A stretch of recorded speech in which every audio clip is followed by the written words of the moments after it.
Hello everyone, welcome to IIT वाला। My name is Sujeet Kumar. आज के हम क्लास में देखेंगे क्लास 10 ज्योग्राफी का चैप्टर है और इस चैप्टर का नाम है चैप्टर नंबर 5 और इस चैप्टर का नाम है हमारा minerals and energy resources.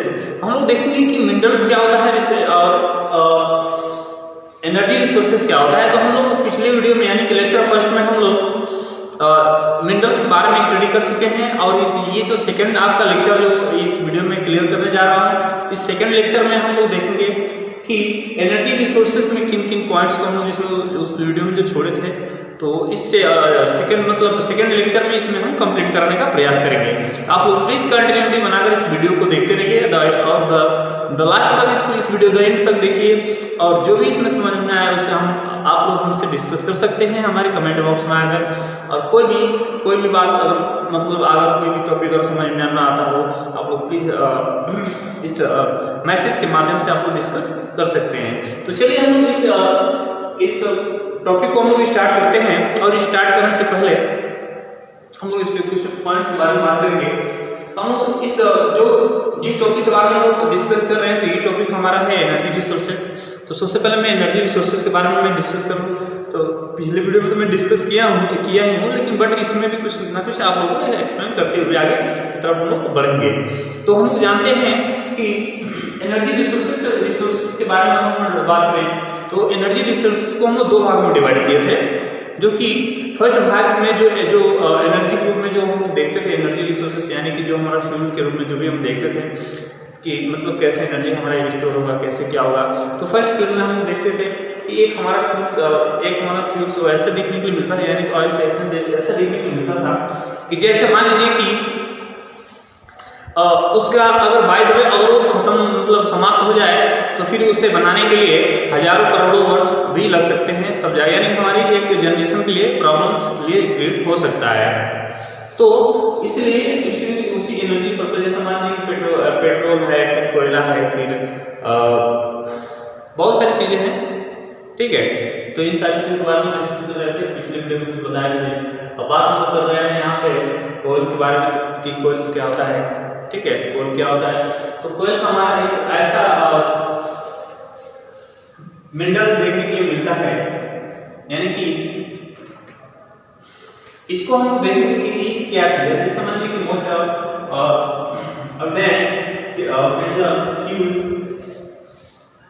coal is formed when plants that are inside the ground compress and then taken millions of years to form।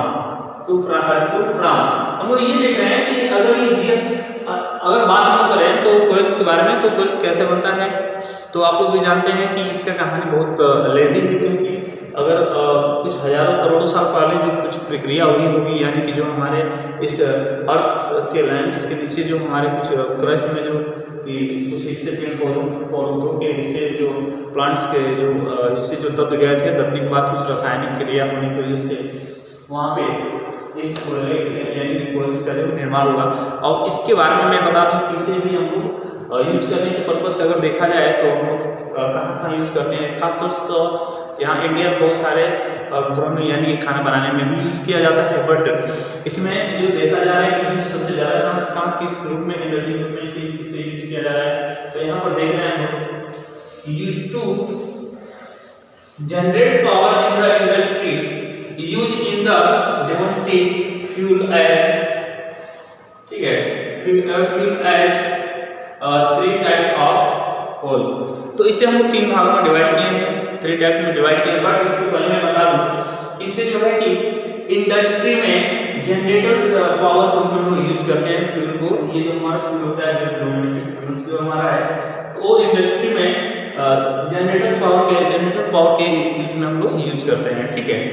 यहाँ पर हम लोग ये देखा आगे की तरफ हम बात करेंगे कि 3 टाइप्स ऑफ कौन सा देखने को मिलता है, तो वो हमारा फर्स्ट है लिग्नाइट, फिर दूसरा हमारा है बिटमाइन, फिर थर्ड हमारा है एंथ्रासाइड। तो ये 3 प्रकार के जो कोयल देखने को मिल रहे हैं। तो हम लोग इसमें ये चीज देखेंगे किसमें क्या क्या डिफरेंट, किसमें क्या होता है, किसमें कितना कैपेसिटी है एनर्जी को स्टोर करने के में, किसमें और क्या क्या चीजें इसमें देखने के लिए मिलता है। तो चलिए हम देखते हैं इस पॉइंट को और स्टार्ट करते हैं इस चैप्टर को अच्छे से, ठीक है। तो सबसे पहले मैं बात करूंगा लिग्नाइट के बारे में। लिग्नाइट के बारे में सबसे फर्स्ट में मैं बात करूंगा कि लिग्नाइट में क्या क्या चीजें देखने को मिलता है, क्या जैसे मान लो कि लो ग्रेड कॉइल्स है इसमें, ठीक है। ये लिग्नाइट जो है कि फर्स्ट नंबर पे जो देखने के लिए हम स्टडी करते हैं, तो ये हमारा लो ग्रेड भी देखने के लिए मिलता है। इसमें साथ साथ इस लिग्नाइट के साथ साथ मॉइस्चर भी आता है जो कि इसमें नमी क्रिएट करता है, ठीक। इसके बाद हम बात करें तो ये किस कलर का होता है, तो ये होता है ब्राउन कलर का, ठीक है। ये ब्राउन कलर, इसको पहचानने के लिए कई कारण है, जैसे मान लीजिए कि इसमें थोड़ा सा वेट ज़्यादा होगा सपोर्टेड। इसके बाद जैसे इसमें मॉइस्चर बहुत ज़्यादा यानी कि नमी का मात्रा बहुत ज़्यादा होगा। इसके बाद इसका जो है कि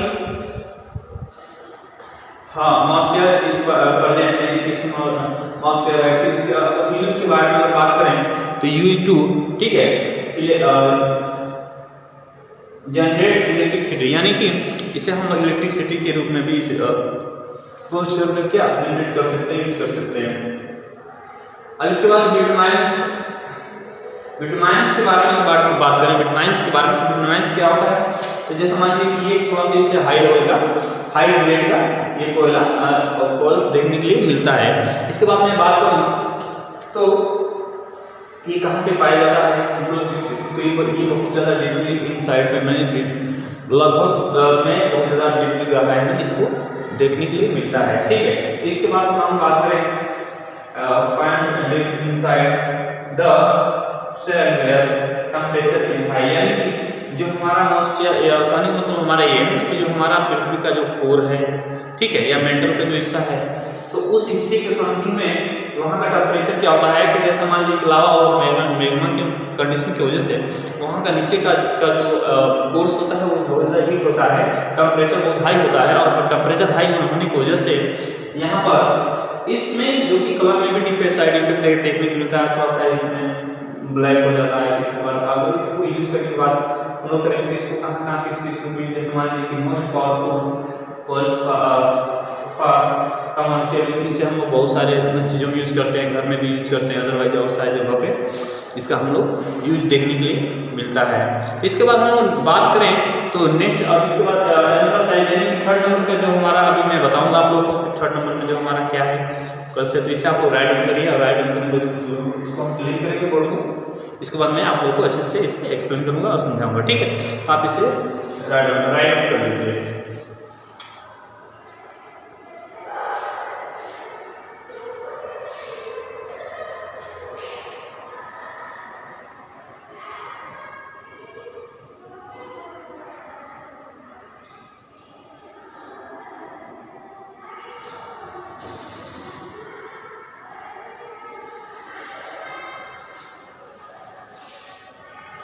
आई होप कि आप लोग इसको राइट डाउन कर लिए होंगे। इसके बाद मैं नेक्स्ट टॉपिक के बारे में बात करूँगा, एंथ्रासाइट कोल्स के बारे में। तो वो क्या होता है कोल, तो उसमें हम लोग देखते हैं कि वो बहुत हाई लेवल का, ठीक है, वो बहुत हाई लेवल का जो है कि कोल्स देखने को मिलता है। इसके साथ साथ मैं और बात करूँ कि उसमें जो कि कार्बन कंसंट्रेट देखने के लिए मिलता है। तो एक तरफ से बहुत ज़्यादा देखने को मिलता है। तो चलिए इसे हम क्लियर करते हैं।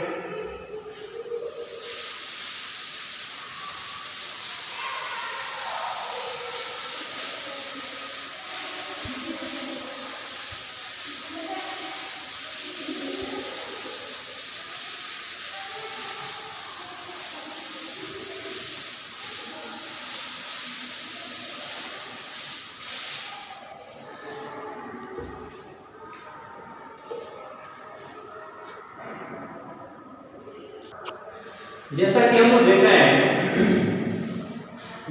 देख रहे हैं कि कोल के बारे में हम लोग सेकंड मतलब फर्स्ट और सेकंड दो टाइप्स के कोल्स को हम यहाँ पे मतलब पढ़ चुके हैं। टू सीरीज को हम लोग पढ़ चुके हैं, ठीक है।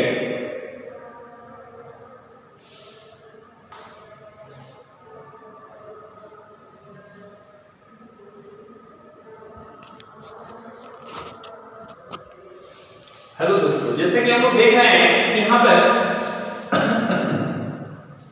यहाँ पे जो कि कोर्स को हम 3 पार्टीशन में डिवाइड किए थे, 3 पार्टीशन में इसको हम लोग डिवाइड किए थे। तो फर्स्ट पार्टीशन में जैसे मान लीजिए कि फर्स्ट और सेकंड पढ़ लिए थे, इसके बाद हम लोग थर्ड देख रहे हैं। तो थर्ड का नाम हमारा है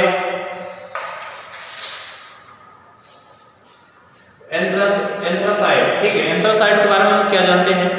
एंथ्रासाइड के बारे में हम जैसे मान लीजिए कि ये किस प्रकार का कोर्स देखने के लिए मिलता है। तो ये हमारा है हाईएस्ट ग्रेड में, यानी कि सबसे ज्यादा ग्रेड में कोर्स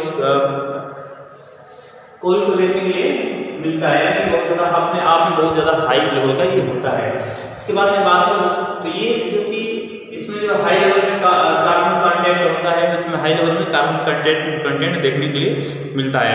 इसके बाद मैं नेक्स्ट टॉपिक के बारे में बात करूँ, जो कि हमारा नेक्स्ट टॉपिक है वो हमारा है लोकेशन ऑफ कोयल्स इंडिया, यानी कि इंडिया में कहाँ कहाँ कोयला देखने के लिए मिलता है। ठीक है, तो चलिए आगे हम देखते हैं।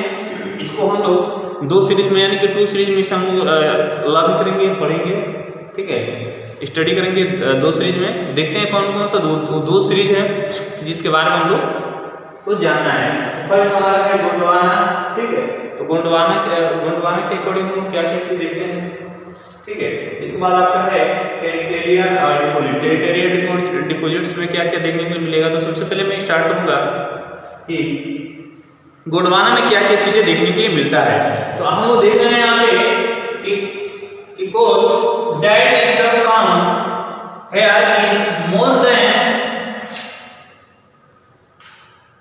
200 मिलियन ईयर ओल्ड, यानी यहाँ पे जो कोयला देखने के लिए मिलता है, जो यहाँ पे कोयला देखने के लिए मिलता है वो 200 साल पुराना, 200 मिलियन पुराना देखने के लिए यहाँ पे कोयला मिलता है। तो हमारे कहने का मतलब ये है कि गोंडवाना सीरीज हमारा बहुत इंपॉर्टेंट है, इसे आप लोग याद रखिएगा। एग्जाम्पल के तौर पे मैं बता दूं कि यहाँ पे जैसे मान लीजिए कि दामोदर वैली, ठीक है, कहाँ ये मिलता है, कहाँ देखने को, जो कि गोंडवाना सीरीज कहाँ देखने को मिलता है। तो दामोदर वैली, इसके बाद है झरियार, ठीक है, रानीगंज, ठीक है, बोकारो, इन सारे मतलब पॉइंट्स पे आपको हाई लेवल के कोयले, यानी बहुत पुराने से पुराने कोयले देखने के लिए यहाँ पे मिलते हैं। इसके बाद सेकंड सीरीज के बारे में अगर हम लोग बात करें तो वो आपका है टेरिटोरियल डिपॉजिट। तो इस टेरिटोरियल डिपॉजिट में क्या है, जैसे मान लीजिए यहाँ पर भी कोयल फ्लो फाउंड है 55 मिलियन ईयर्स ओल्ड। ठीक है, तो यहाँ पर भी हम लोग देख रहे हैं जिससे कम यानी कि 55 मिलियन ईयर्स पुराना, यानी कि 55 साल मिलियन, जो कि पीछे का हमको यहाँ पे देखने के लिए मिलता है। ये कहाँ पे है, तो ये हमारा है नॉर्थ ईस्टर्न में है। ठीक है, नॉर्थ ईस्टर्न में है, जो कि नॉर्थ ईस्टर्न स्टेट में इसको देखने के लिए मिलता है। तो अभी देखें इंडिया के किस जगह पे जो कि देखने के लिए मिल रहा है। तो ये हमारा नॉर्थ स्टेट की तरफ देखने के लिए मिलता है, नॉर्थ ईस्टर्न स्टेट की तरफ देखने के लिए मिलता है। इसके बाद इसके लिए बात मैं करूँ तो ये है आपका दामोदर वैली, झरिया, रानीगंज, ठीक है, बोकारो, इन सारी जगहों पे इसको जो है कि देखने के लिए गोंडवाना सीरीज को भी देखने के लिए मिलता है। तो अभी तक हम लोगों ने ये चीज देखा है कि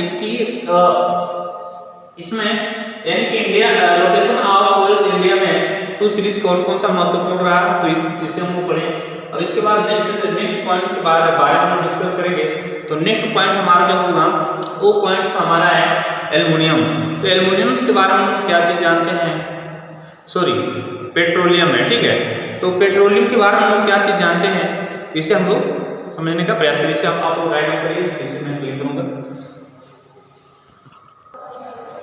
जैसे कि हम लोग जानते हैं पेट्रोलियम के बारे में, तो पेट्रोलियम भी हमारा अपने आप में एक सीक्रेट मिनरल्स ऑयल्स ग्रुप में देखने के लिए मिलता है। जैसे कि हम लोग जानते हैं कि petroleum next major energy resources after coal, यानी कि कोयले के बाद सेकेंड नंबर पे नेक्स्ट रूप में, यानी कि एनर्जी रिसोर्सेज के रूप में इसे देखा जाता है। मेजर एनर्जी रिसोर्सेज के रूप में इसे देखा जाता है। मैं एक और बात आपको बता दूं, इसे हम लोग मिनरल्स ऑयल के भी नाम से जानते हैं। जैसे हमने मिनरल्स ऑयल, यानी कि इसे हम लोग मिनरल्स ऑयल्स के नाम से भी जानते हैं। इसके बाद नेक्स्ट हम बात करें तो यूज इन, ठीक है, इसे हम लोग कैसे नाम यूज करते हैं, तो इसके बारे में हम बात करेंगे। तो यूज इन हीटिंग लाइटिंग, ठीक है, lubricant raw materials for other industry, यानी कि मतलब ये है कि इसको हम लोग अदर इंडस्ट्री के साथ साथ, ठीक है, लाइटिंग और lubricant में भी इसको हम लोग यूज करते हैं, जो कि रॉ मटेरियल के रूप में होता है। तो इसके बाद हम आगे नेक्स्ट चीज के बारे में बात करेंगे। यहाँ पे लीडिंग क्या होता है, लीडिंग प्रोडक्शन, जैसे मान लीजिए कि गुजरात, असम, तो मतलब ये कि कहाँ कहाँ ज्यादा देखने के लिए मिलता है। तो ये कहाँ कहाँ को मिलता है, तो जैसे मान लीजिए कि आपका प्रोडक्ट यहाँ पर गुजरात, असम, मुंबई, ठीक है, इसके बाद आपका अलकनेश्वर, ठीक है, डिगबोई, ये इन सारे जगहों पे बहुत ज़्यादा मात्रा में पेट्रोलियम देखने के लिए मिलता है। तो ये इसका जो कि लोडिंग प्रोसेसर हो गया, जो कि यहाँ पे बहुत ज़्यादा मात्रा में लोडिंग यहाँ पे किया जाता है।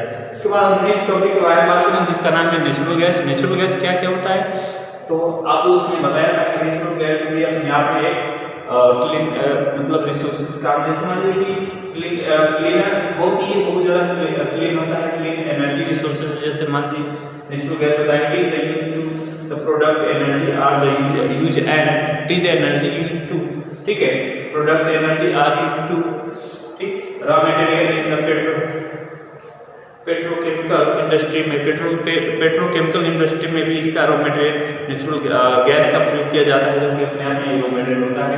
It is also use in the fertiliser industry में भी इसका यूज देखने के लिए मिलता है। तो ये तमाम तरह की जो इंडस्ट्रियाँ हैं, तो यहाँ पे यूज इसका देखने के लिए मिलता है। तो चलिए दोस्तों, इसके साथ हम आगे बढ़ते हैं और इसे क्लियर करते हैं बोर्ड को। आप लोग इसे राइट डाउन कीजिए और इसके बाद में नेक्स्ट टॉपिक के बारे में हम लोग डिस्कस करेंगे, ठीक।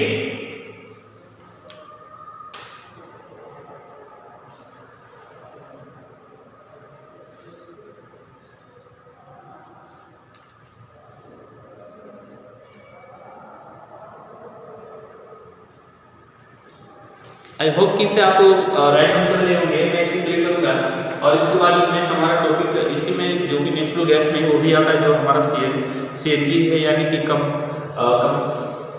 जो हमारा CNG है, CNG हम कहाँ कहाँ यूज करते हैं। चलिए हम नेक्स्ट टॉपिक के बारे में वो इसको क्लियर करने के बाद डिस्कस करेंगे।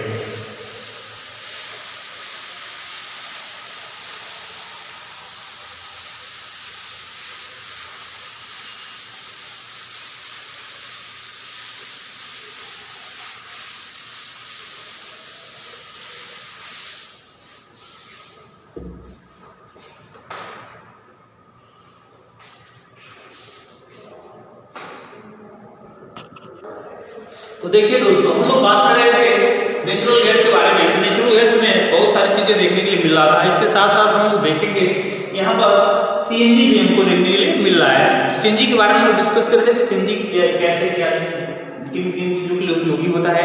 तो चलिए देखते हैं हम लोग यहाँ पे CNG का फॉर्म देखते हैं, यानी कंप्रेस्ड नेचुरल गैस के रूप में देखने के लिए मिल रहा है। इसके बाद हम लोग इसका यूज कहाँ करते थे, यहाँ पे यूज हम लोग व्हीकल बिकॉज के रूप में हम लोग यूज करते हैं। व्हीकल बिकॉज के रूप में हम लोग यूज करते हैं, यानी कि इससे जो है कि जो हमारा प्रदूषण है बहुत कम फैलता है, यानी कि जिससे हम लोग पॉल्यूशन के नाम से जानते हैं। तो इसके बाद हम लोग बात करेंगे ये कहाँ कहाँ पाए से जो गैस जो है नेचुरल जो गैस है, इससे हम कहाँ कहाँ पाते हैं, किस किस स्थान पे। सबसे फर्स्ट में हमारा है कृष्णा गोदावरी बेसिन, ठीक है, कृष्णा गोदावरी बेसिन पर इसे पाया जाता है। इसके बाद सेकंड नंबर पे आता है west coast of Mumbai highway पर भी इसको देखा जाता है। इसके बाद थर्ड नंबर पे आता है अंडमान और निकोबार पर भी इसको देखने के लिए मिलता है। इसके बाद हम नेक्स्ट टॉपिक के बारे में हम डिस्कस करेंगे, यानी कि हमारा जो नेक्स्ट टॉपिक है वो हमारा है इलेक्ट्रिसिटी, ठीक है। Electricity is the product to wet, ठीक है। तो ये है हमारा जो कि इलेक्ट्रिसिटी को हम लोग दो भागों में जैसे देख रहे हैं, यहाँ पे तो बाय मिस्टेक है।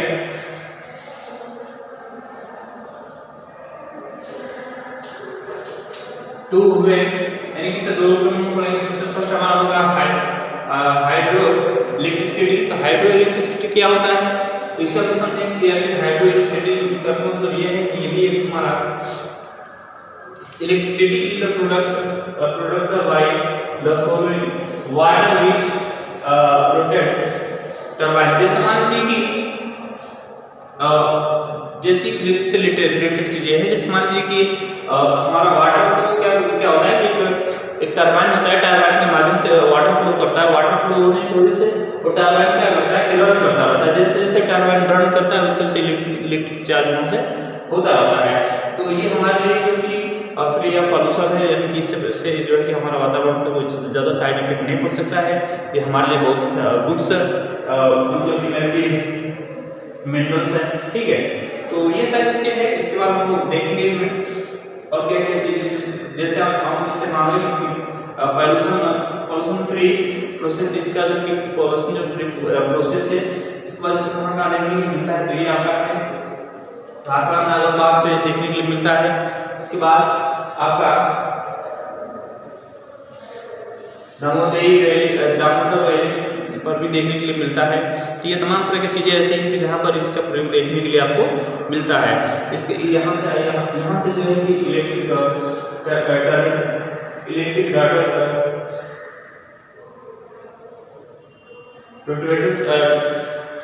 टर्बिन से यहाँ पे हम लोग इसका इलेक्ट्रिक का प्रयोग करते हैं। तो चलिए नेक्स्ट टॉपिक के बारे में देखेंगे। नेक्स्ट टॉपिक हमारा क्या चीज़ है, ठीक है। इसे आप लोग राइटिंग करेंगे, इसके बाद नेक्स्ट टॉपिक के बारे में देखेंगे। हम लोग देख रहे हैं कि इसके पहले हम हाइड्रोइलेक्ट्रिसिटी पावर के बारे में देखे थे। इसके बाद हम लोग इसमें देख रहे हैं कि हमारा जो नेक्स्ट टॉपिक है ये हमारा थर्मल पावर, यानी कि इसके अंदर क्या क्या चीजें देखने के लिए मिलता है, तो इसे हम समझेंगे। तो ये हमारा है हीटिंग इज, ठीक है, product by the burning fuels and then electricity is product, यानी कहने का मतलब हमारा ये है इसमें जो कि अभी हाइड्रो इलेक्ट्रिसिटी के अकॉर्डिंग अगर देखा जाए तो ये थर्मल पावर बहुत ज़्यादा उससे हीटिंग प्रोडक्ट के रूप में फ्यूल्स आयल्स में देखने के लिए मिलता है। इसके साथ साथ मैं बात करूँ कि ये भी इलेक्ट्रिसिटी यानी कि विद्युतीय धारा के समकक्ष में भी देखने के लिए, जैसे मान लीजिए कि ऑयल है, पेट्रोलियम है, नेचुरल गैस, ये सारी चीज़ें इसके अंतर्गत देखने के लिए मिलता है। यानी कि ये भी अपना क्रिया एक दूसरे से करने के बाद एक आपका इलेक्ट्रिसिटी के रूप में निर्माण देखने के लिए मिलता है। इसके बाद मैं बात करूँ नेक्स्ट टॉपिक के बारे में, तो ये आपका है नॉन कन्वेंशनल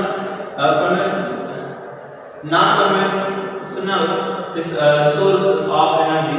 ये क्या है, we are very much dependent on the renewable source of the energy.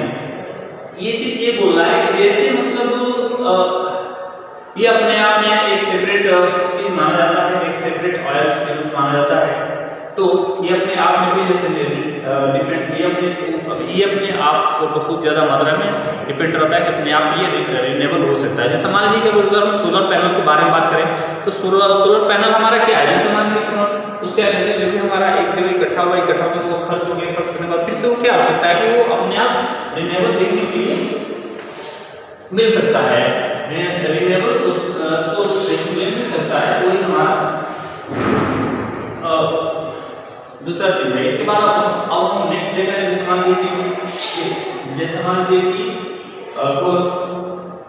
Load of the, ये बोल रहा है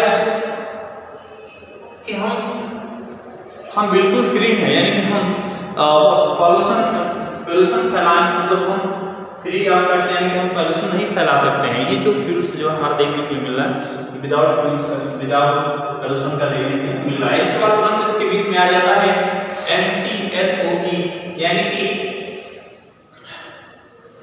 कि ये हमारा जो आ रहा है non conventional source of energy.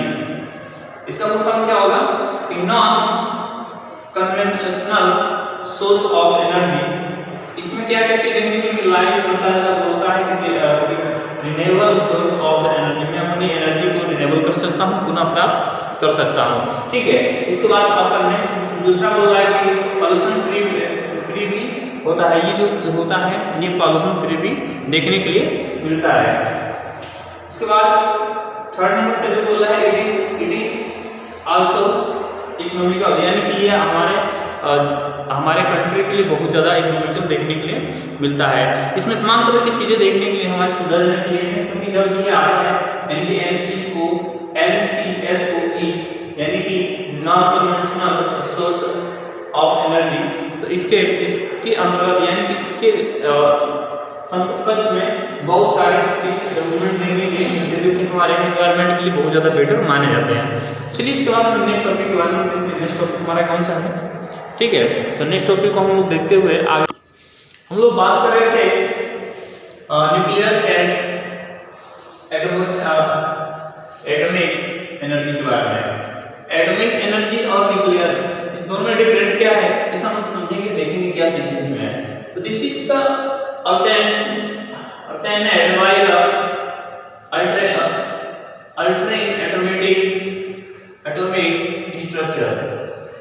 यहाँ पे ये देखने को मिला है कि this is the obtained by the altering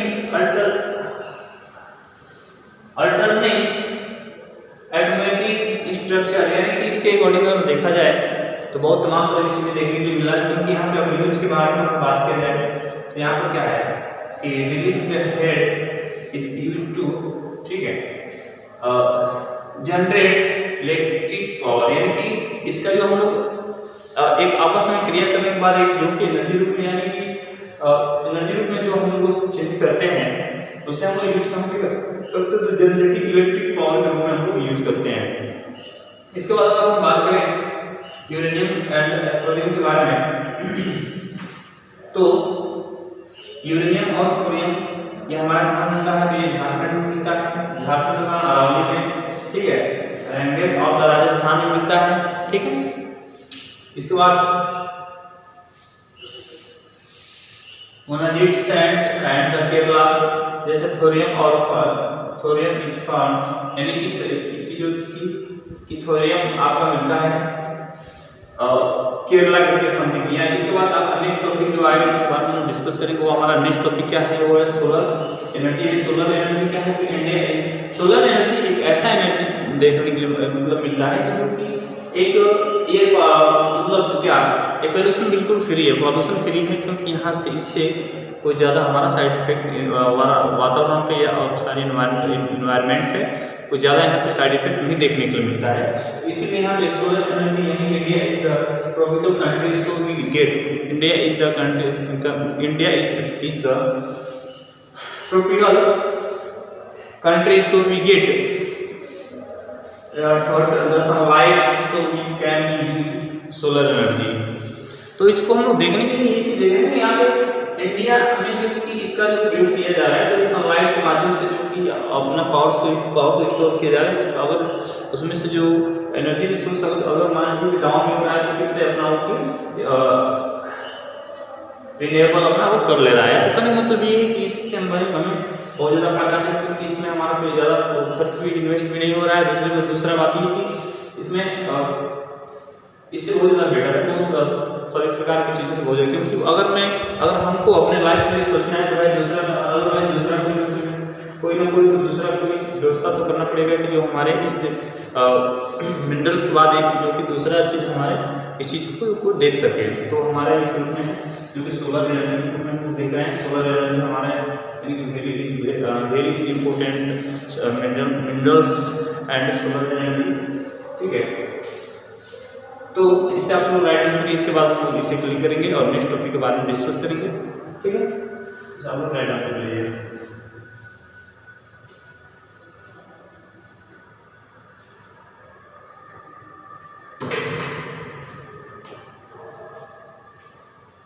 I hope कि इसे आप लोग राइटिंग कर लेंगे, मैं इसे क्लिक करूँगा।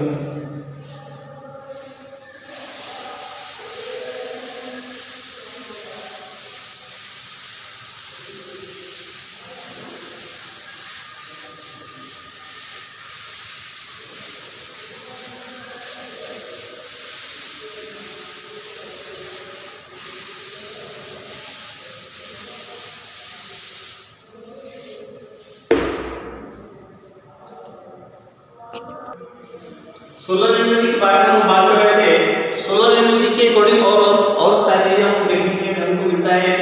kinetic sunlight heat they use to the product electric. This the technology is called photovoltaic. हमारे कहने का मतलब ये है, ये जो फोटोवोल्टाइक यानी कि सनलाइट के अकॉर्डिंग हमारा इसमें इसको जो कि सोलर एनर्जी को हम लोग फोटोवोल्टाइक के भी नाम से जानते हैं, जो कि टेक्निकल के डिफरेंट वे यानी कि हमारे इलेक्ट्रिक डिवाइस के रूप में, इलेक्ट्रिक एनर्जी के रूप में यहाँ पे देखने के लिए मिलता है। इसके बाद हम लोग बात करें नेक्स्ट टॉपिक के बारे में, जो कि हमारा नेक्स्ट पॉइंट्स है वो है हमारा विंड्स एनर्जी। विंड्स एनर्जी क्या है? तो हमारे जैसे मान लीजिए कि जो भी पवन जो चक्की होती है, जैसे मान लीजिए कि जो कि हवा विंड्स के अकॉर्डिंग वो क्या करती है, घूमती रन करती रहती है, तो उसी को हम लोग विंड्स एनर्जी उसी को रिप्लेस करके यानी कि टरबाइन टर्न होने की कंडीशन की वजह से यहाँ से हमको विंड्स एनर्जी के रूप में स्टोर होता है। तो हमारे कहने का मतलब ये है कि it is use to product electricity. ठीक है, ये हमारा जो प्रोडक्ट है इलेक्ट्रिसिटी के लिए है। इसके बाद मैं बात करूँ तो ये लार्जेस्ट विंड्स इसका जो इसका विंड्स होता है, जो पंखा बहुत लॉन्ग देखने को, जिससे उसके अकॉर्डिंग जो कि विंड्स के अकॉर्डिंग यहाँ पे इलेक्ट्रिक चीज़ें देखने के लिए मिलता है, जो कि हमारा कहाँ पे है, ये हमारा है नगर पायल से मदुराई में। ठीक है, इसके बाद हमारा अदर प्लेस के बारे में अगर हम डिस्कस करें तो इसका अदर प्लेस कहाँ देखने के लिए मिलता है, तो अदर प्लेस हमारा जैसे मान लीजिए कर्नाटका, केरला, ठीक है, गुजरात, महाराष्ट्र, लक्षद्वीप की तरफ ये सारी चीज़ें देखने के लिए बहुत ज़्यादा मात्रा में मिलता है।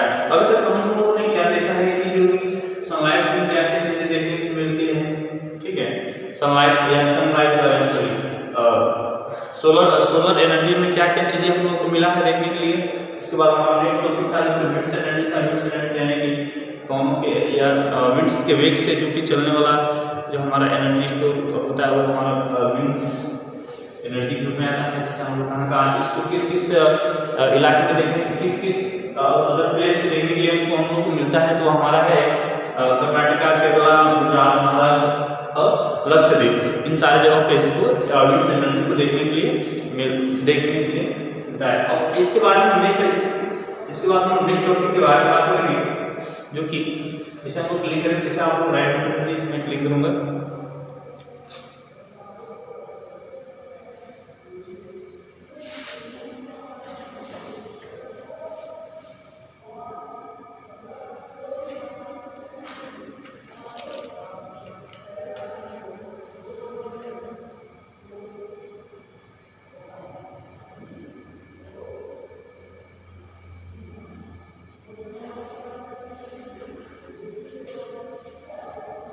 आई होप जिससे आप लोग राइट में कर लिए होंगे। मैं इसे क्लिक कर रहा हूँ। ठीक है, इसके बाद नेक्स्ट हमारा जो टॉपिक होगा वो हमारा बायोगैस।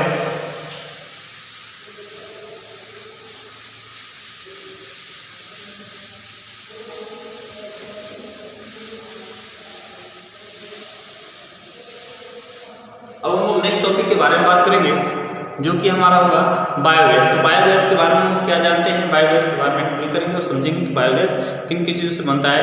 तो जो हमारा वेस्ट जो चीज़ें होती हैं, ठीक है, जैसे मान लीजिए कि अदरवाइज जो भी चीज़ें हमारे वेस्ट होती हैं उससे हम क्या बनाते हैं, बायोगैस यानी कि गोबर गैस का हम निर्माण करते हैं। इससे भी हम देखेंगे प्लेस मतलब एग्रीकल्चर से जुड़ा हुआ क्या क्या चीज़ें इसमें बेटर होता है। तो अभी फिलहाल में जैसा कि दोस्तों हम देख रहे थे नेक्स्ट स्टडी के बारे में, जो कि हमारा नेक्स्ट स्टडी था बायोगैस के बारे में हम देख रहे थे।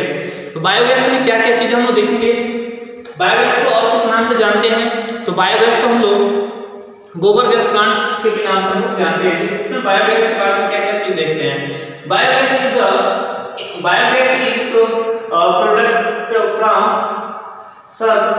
From the waste animals and human waste, यानी कि जो भी कचरा होता है एनिमल्स और ह्यूमन का, वो सारी चीज़ों को इकट्ठा करके और उन्हीं सारी चीज़ों से बायोगैस का निर्माण किया जाता है। इसके बाद मैं बता दूं आप लोगों को कि इसे हम लोग डिकम्पोज करते हैं। डिकम्पोज करने के बाद हम लोग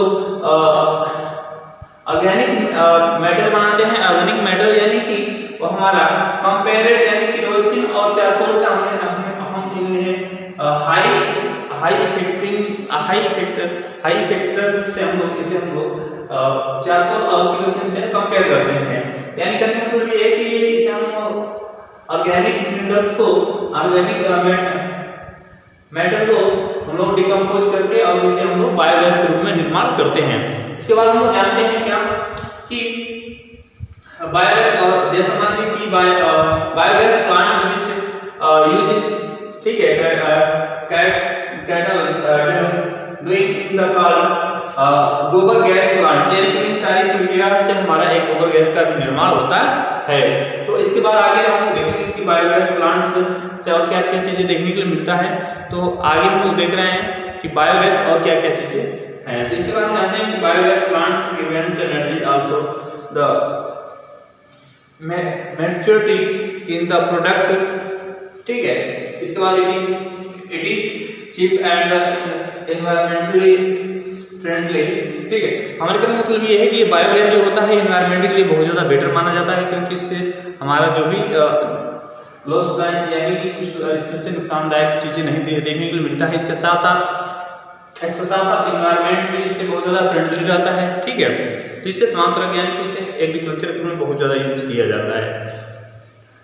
तो अभी इसे आप लोग नेक्स्ट टॉपिक है उसके बाद हम डिस्कस करेंगे।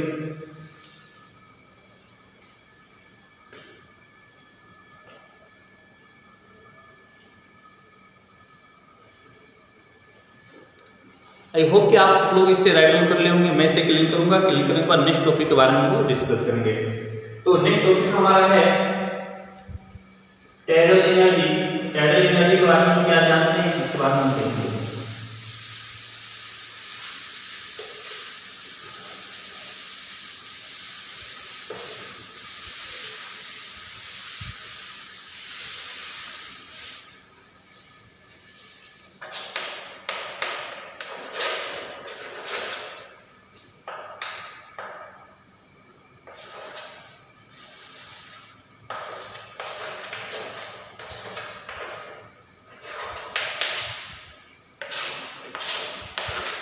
तो ये हमारा है टाइडल एनर्जी। टाइडल एनर्जी के बारे में हम क्या जानते हैं इसके बारे में हम डिस्कस करेंगे ठीक है।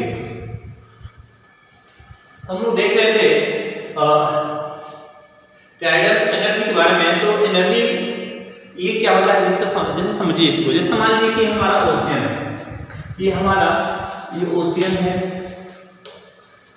तो कभी कभी क्या होता है कि वो ओशियन सी में उछाल देखने के लिए मिलता है। ओशियन सी में कभी कभी उछाल देखने के मिलता है, यानी कि यहाँ से जब वाटर जब ज्यादा उछाल में यानी कि जब इस गेट की कंडीशन में जब पहुंच जाता है तो पहुंचने के बाद यहाँ पर इस गेट को क्या किया जाता है, क्लोज कर दिया जाता है। क्लोज करने के बाद जब यहाँ से इस गेट को जब खोला जाता है, जब पानी जब यहाँ से वाटर जब रिवर्स होता है तो रिवर्स होने के का जो वाटर होता है तो इस रिवर्स किए गए वाटर से हम जो क्या करते हैं कि इस वाटर से हम लोग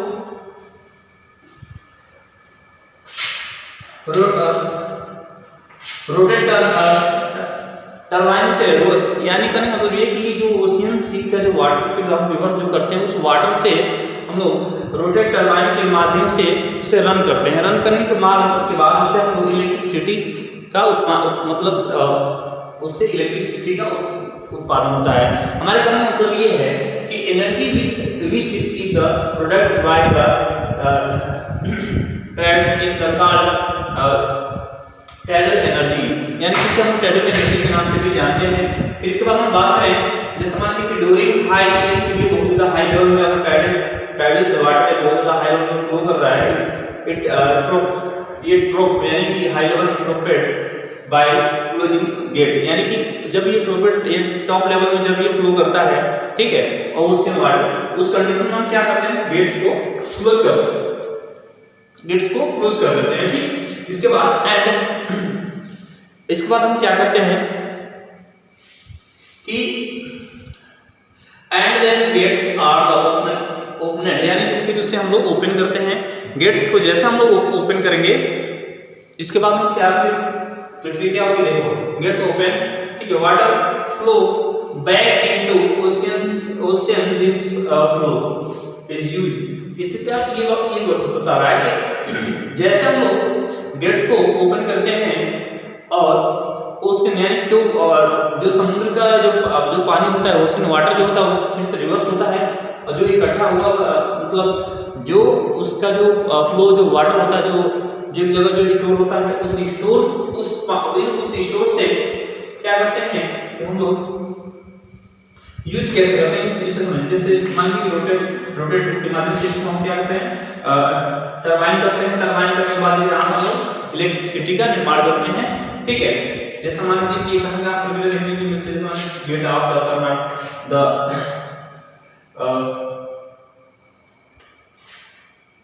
खंबट गर्व ऑफ द कच्छ इन गुजरात, यानी कि गुजरात में जो कि खंबत गर्व ऑफ द कच्छ के रूप में देखने के लिए वहां पे मिलता है। तो ये रहा इस वीडियो में। इसके बाद हम नेक्स्ट टॉपिक के बारे में डिस्कस करेंगे। फिर आप लोग इसे राइट डाउन करिए, इसके बाद नेक्स्ट हमारा टॉपिक आपके सामने होगा।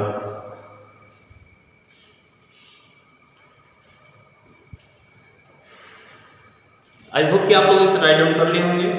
अगर जो लोग नहीं भी किए होंगे तो इस वीडियो को पुश करके स्टॉप करके आप लोग इसे राइट डाउन कर लीजिए। इसके बाद हम जो कि नेक्स्ट वीडियो के बाद नेक्स्ट टॉपिक के बारे में डिस्कस करेंगे। इसे हम क्लिक कर रहे हैं। ठीक है,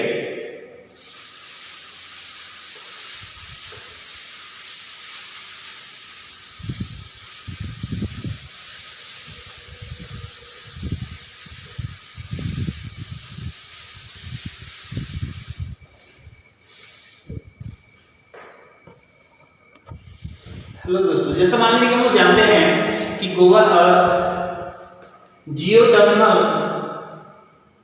थर्मल एनर्जी के बारे में। जियो थर्मल एनर्जी क्या होता है इसके बारे में क्या जानना है समझ लीजिए ध्यान से। Energy product from heat of the earth is called thermal energy. यानी कहने का मतलब ये है कि जो पृथ्वी का समझिए यहाँ पे मैप इस तरह देखिए इस डायग्राम में मान लीजिए कि हमारा अर्थ है, तो अर्थ में जो हमारा ये सेंटर का जो कोर है, ठीक है, समझ आ रहा है, क्योंकि इसके ऊपर अगर देखेंगे तो मेटल हो जाएगा, मेटल के ऊपर हमारा क्रस्ट हो जाएगा, तो क्रस्ट के नीचे मेटल, मेटल के नीचे कोर। तो इस कोर में जो हमारा ज्वालामुखी कहने का मतलब ये कि जो यहाँ पे मैग्मा और ज्वालामुखी जो पनक रहा है, तो इस पनकने में से जो हमारा ओशियन सी जो कि समथिंग होते हुए जा रहा है, तो यहाँ पर इसी चीज को मतलब दर्शा रहा है कि ये ओशियन सी जो है, ठीक है, तो ओशियन से आप लोग जानते हैं कि हमारे अर्थ पे 71% जो कि वाटर है और 30 मतलब क्या 29% आपका लैंड सी के रूप में देखने के लिए मिल रहा है। तो इसके बाद हम आपसे बात करें जो इसका जो सेंटर का जो हिस्सा है, जो यहाँ पे लावा मैग्मा यानी कि जो पनक रहा है, इसके समक्ष में जो वाटर फ्लो कर रहा है ओशियन सी का, तो यहाँ से जो कि हीटिंग का जो कि अब यहाँ से आगे देख समझ में आएगा क्या बोल रहा है कि due to the heat inside earth surface, ठीक है, water in the converted into the steam. जैसे जैसे ये अपने आप में हीट कर रहा है, तो ये क्या हो रहा है कि ये एक ही स्टीम के रूप में कन्वर्ट हो रहा है। इस पर क्या करेंगे दिस स्टर्न, ठीक है, यूज टू रन करंट। जैसे मान लीजिए कि हम लोग क्या करते हैं, जैसे ये हीट हो रहा है, इस हम लोग क्या करें, हीट होने के बाद तुरंत ये टरबाइन पे क्या कर रहा है, रन कर जा रहा है। जैसे ये रन कर गया तो यहाँ पे इलेक्ट्रिसिटी का बनना पॉसिबल हो जा रहा है। दिस इज बता रहा है कि टू प्रोडक्ट इलेक्ट्रिसिटी। एग्जाम्पल में जैसे देखा जाए, ये आपका है पार्वती वैली जो कि आपका है हिमाचल प्रदेश, फिर इसको आपको वैली जो कि लद्दाख में है। इसके बाद आप नीचे नेक्स्ट हेडिंग के बारे में बात करें। इसके बाद नेक्स्ट हेडिंग आपका जो है वो क्या हेडिंग है, इसके बारे में देखिए। ये आपका है heading conservation of the energy resource. तो इसका कहने मतलब ये है कि हम लोग इसमें एनर्जी को कैसे मतलब रिस्टोर करेंगे, कैसे हम लोग इसे इसमें बचाने करेंगे। देखिए इसमें we should be used to public transport more in instead of the car और बाइक। जैसे मान लीजिए कि हम लोग अभी अपने किसी ऑफिस के लिए, अदरवाइज किसी मार्केट के लिए अपने साथ निजी वाहन से जैसे जो लोग हम लोग जाते हैं, तो निजी वाहन को अगर हम लोग ब्रेक करके, ठीक है, अगर हम लोग ट्रांसपोर्ट यानी कि जो कि पब्लिक सॉफ्टवेयर या ट्रांसपोर्ट के माध्यम से अगर हम लोग जाएं या ठीक, तो इस इन सारे जगहों पे क्या होगा कि हमारा जो कुछ का जो कि स्टोर होगा, ठीक है। रिस्टोर होगा। तो वही चीजें हैं यहाँ पे कि कैसे हम लोग रिसोर्स करेंगे। इसके बाद आपका है नेक्स्ट में कि switch off the electric when not used, यानी कि हम जैसे मान लीजिए कि एक रूम में दो इलेक्ट्रिक लाइट जला रहे हैं या फैन जला रहे हैं, तो इसमें हम लोग क्या कर सकते हैं कि एक लाइट या एक एलईडी उससे या फैन से भी हम लोग काम चला सकते हैं। बट इसमें हम लोग क्या करते हैं कि जैसे we should be use the power saving device, यानी कि हम इसे जो कि पावर सेविंग डिवाइस के रूप में इसे हम लोग डाउन के रूप में देख सकते हैं। तो आप लोग इस वीडियो में ये चीज देखें। इसी के साथ ये आपका मिनरल्स एंड एनर्जी रिसोर्सेस ये चैप्टर क्लोज होता है, ठीक है। तो इसके बाद हम लोग नेक्स्ट वीडियो मिलेंगे नेक्स्ट चैप्टर के साथ, और आज के वीडियो में बस इतना ही। Thank you so much, all the best.